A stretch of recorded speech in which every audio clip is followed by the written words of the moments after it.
ทุกคนสวัสดีค่ะวันนี้เราก็จะมากินไฮโยเจลลี่กันค่ะทุกคนเราซื้อมาจากเซเว่นนะน่ากินมากเดี๋ยวจะกินให้ลูกหนึ่งดูเป็นลูกนี้เลยได้เป็นรสองุ่นเขียว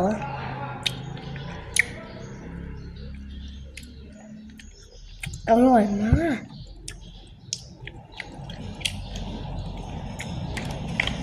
อร่อยจริงอร่อยจริงทุกคน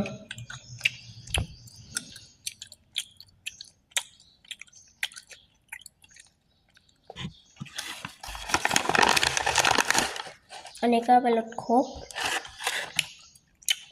อันนี้เปรี้ยวๆซ่า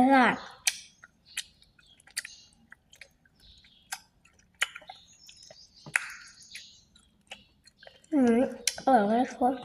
บ๊ายบาย